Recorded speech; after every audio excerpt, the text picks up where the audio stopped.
Hey Jose, great sketches so far. They're really clean, and your labeling is really really stands out. So let's see what you have here: Chromecast, Mac Pro. Wow, a lot of monitors, huh? Let's see. This could be a little bit darker. Let me see if I can zoom it in a little bit. GoPro mouse. Webcams, headphones. Yeah, I like all of these. And I like that, I like this first one probably the most just because it just has a really nice variety of shapes. I really like that you're really mixing it up and getting, I think you've got 6 instead of 5.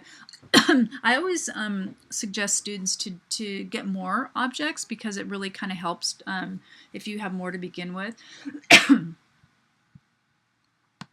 I really like how you're, using a couple, a little bit of a side view here. I'm not quite sure what this is here.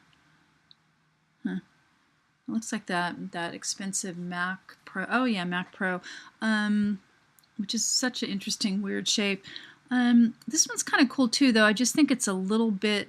It feels a little off balance, and this one feels a little boxy. But you could, once you start photographing these, you can combine, different ones too. Once you start to think about, the way that you want these, to look. And when you start to photograph, be sure to photograph them on a light colored background, like a plain background, because then it's going to be a lot easier to mask out the background. So I always like to show a couple examples of student work. Students tend to do everything from head on, but notice the use of the perspective. So we've got 3 sides here, 3-point perspective. So again, it just creates more depth. Same here with this one. The arm in the back is smaller, which just helps it create more depth. And again, they added a shadow. We're doing all this later. Again, smaller leaf. Again, here's a computer one, smaller mouse and speaker in the background. So we're seeing really 2 sides. So it just really creates a lot more depth than having, he really messed it up with this text. It just a little bit clutter, but a great object. And again, another one. And there's a filter in Photoshop that'll, do this kind of, screen effect. It's under halftone. Again, smaller wheel in the back. You kind of get the idea here. So I just wanted to show you a couple different objects. Where's yours back here?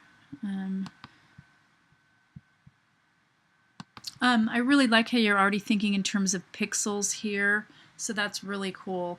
Okay, so anyway, yeah, great start. Really nice sketches. Be sure to save all this stuff too for your portfolio. Really nice, clean, well labeled. Good contrast. Okay, so let me know if you have any questions, and I'll see you in week 2. You can always do Google image searches too to get ideas for shapes of objects. And there's so many different kinds of cables. There's so many different, there's so many different kinds of everything, and there's also all the inside parts of the computer, the RAM and all that other stuff that, but I actually really like these arms. This is really cool. I like all of these. I just think that maybe mixing them up a little bit, maybe having two different kinds of legs, etc. Okay, so anyway, really nice job, and I will see you in week 2.